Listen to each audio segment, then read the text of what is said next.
Chapter 2. The Seeds of Doubt. I decided to skip church that Sunday. I had been a Christian all my life, raised on hymns, lessons, and the quiet rhythm of Sunday mornings. For months, though, my faith had been slowly eroding, slipping away under the weight of doubts I couldn't silence. I began to ask difficult questions about religion that no one seemed to have real answers for. Why do terrible things happen to good souls? If God is perfect, why create a world that includes suffering?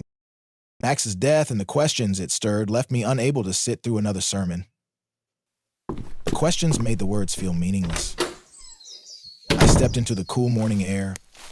The damp streets glistened faintly under soft light, breaking through the clouds. The short walk to the park dragged, burdened by the weight of my thoughts. By the time I reached the gates, the scent of dew and grass greeted me, offering a momentary calm.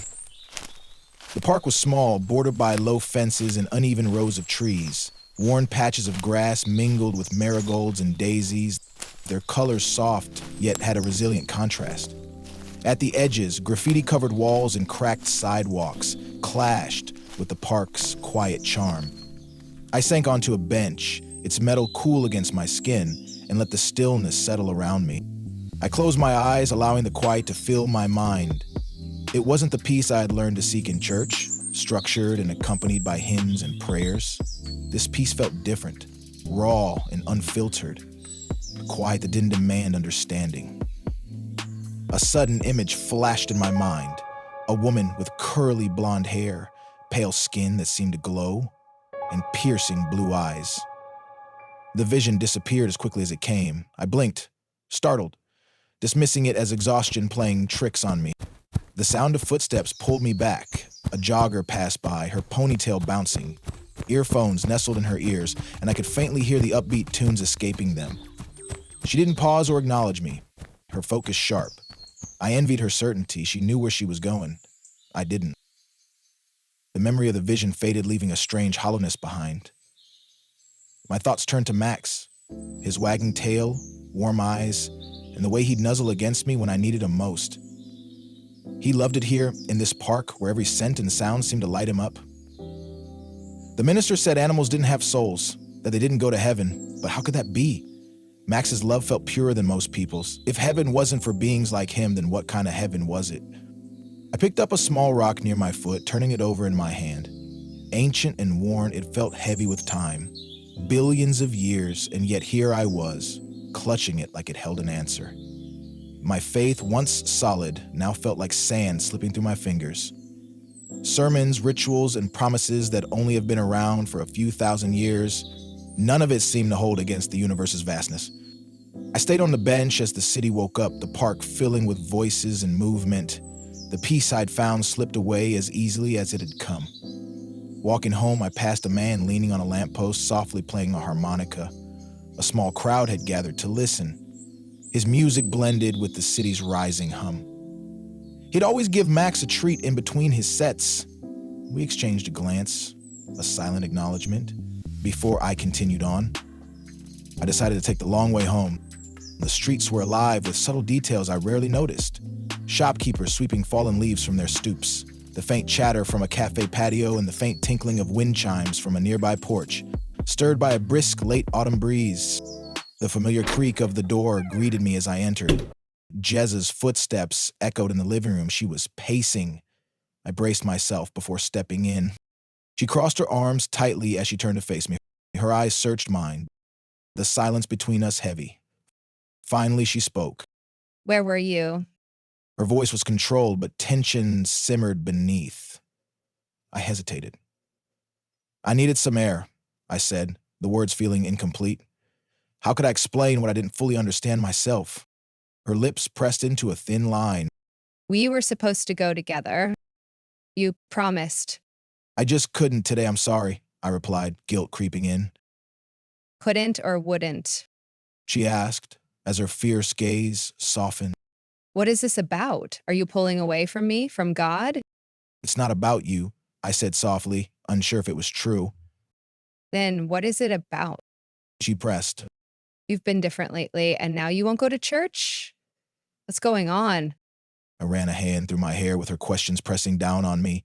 It's Max, I admitted. They said he doesn't have a soul, that he can't go to heaven. My voice cracked. He was my best friend. How am I supposed to believe he's just gone? Her expression softened. Kris, She said gently, faith is believing in something bigger, even when we don't understand. I shook my head. Max loved us. He was loyal and kind. More than most people, how can there be no place for that? How can it just end? She reached for my hand. I loved Max too, but it's not about what we want to believe. The Bible says heaven is for people. It's for those with souls who choose God. I know it's hard, but that's what we're taught. Her words, though kind, didn't fill the hollow inside me. I pulled my hand away. Her eyes widened, a flash of pain crossing her face as she bit her lip, trying to keep her emotions in check. I don't want this to break us. We've been through so much. We have to trust God's plan, even if it doesn't make sense right now. Maybe I don't want to believe in a heaven without him, I whispered.